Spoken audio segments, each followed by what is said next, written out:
What's up, it's Jimfro.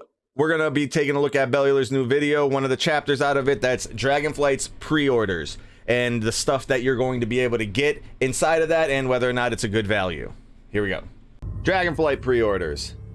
Okay, first up, the obvious. I did a full video on this. I'll give you the TLDR. Pre-orders for the expansion are up, and the latest possible release date is the end of December this year. This is exciting in one way, worrying in another. In the video I did, I fully broke down what the implications are there. To give you a few quick notes, Dragonflight may indeed be well on schedule. They claimed it was during their little panel thing, but who knows there. But if Shadowlands was cut down as an expansion, then that would buy them more time to work in Dragonflight. They could shift resources over to it earlier. Also, Dragonflight does have large new systems that will take a hell of a lot of work, like professions and talents. Talents for sure. You could also say that they're not coupled into massive borrowed power like reward systems that we had in Shadowlands, and that may, or may not, make them, while still a lot of work, perhaps a bit more friendly to the timeline and the scheduling because of a smaller amount of unknown unknowns.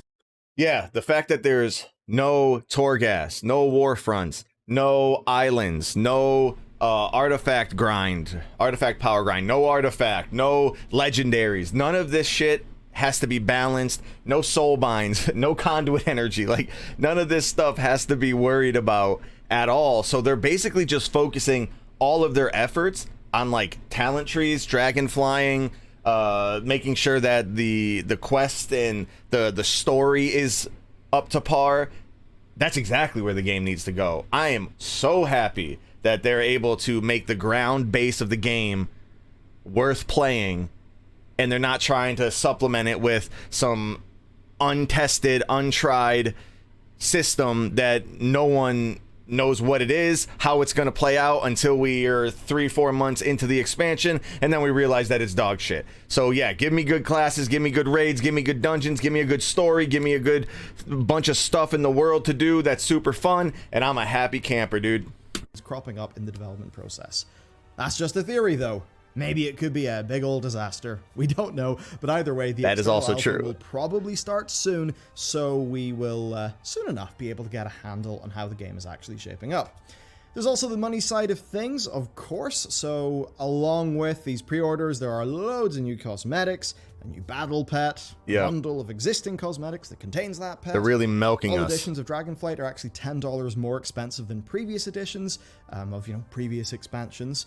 And in terms of how they've sliced up the pricing, they're probably going to do a great job of getting people to spend more in the higher editions. Yeah. It's $20 more than base for what contains a level 60 boost and a mount. And I think another thing too. Then 20... Which, it's like, if those things are important to you, it's an absolute no-brainer. If you're going to get, for $20, you're going to get a level 60 character boost, which costs, I think, $60 right now. Or, yeah, I'm pretty sure it's 60. And then you're going to get a free mount and a free pet.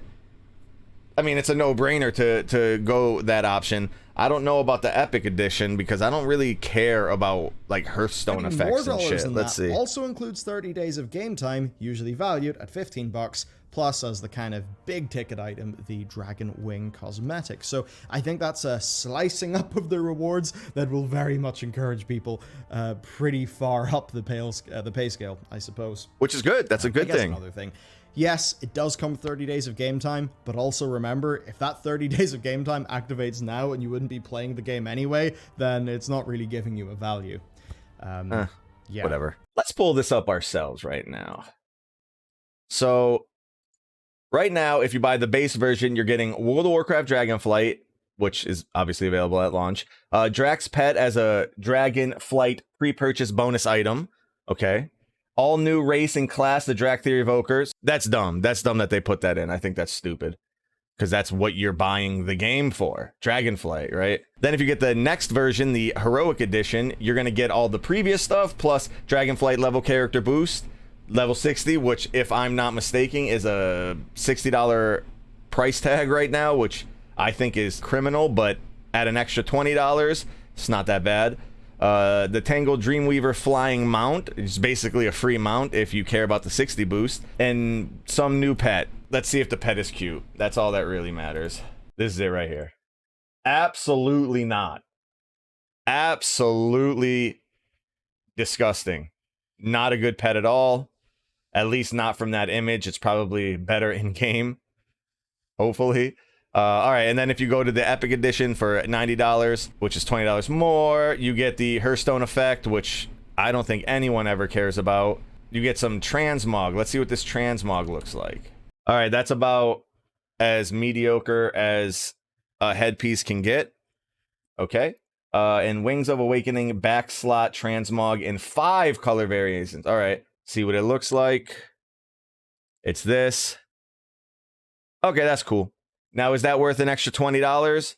I would say, since the Hearthstone is pretty poopy to me, might be a good value to you. I think that this head slot is pretty poopy. I'll never wear that. Might be a good value to you. I think that the back slot is probably not worth the extra $20 from the Heroic Edition. However, because I wouldn't spend $20 on the store for it, right? But it does come with 30-day game time, which means it's actually only $5 more than the Heroic Edition. So now at $5 more, you get those other things. Is that worth it? It's a lot more worth it, right? Because if in the shop for $5 there was Hearthstone effect, the head transmog, and the back slot for $5, I probably could see myself doing that. So I think these tiers are pretty enticing. Like Bellular said, you got the base one, which is you get the game, obviously, and then for $20 more, the real deal is that you're getting the character boost and the flying mount. I think that that's a decent deal, and then getting the extra 30-day time on the Epic Edition just basically gives you a $5 Hearthstone effect, head transmog, and a back piece. I think these are good tiers. Happy with these. Let me know what you think. Peace.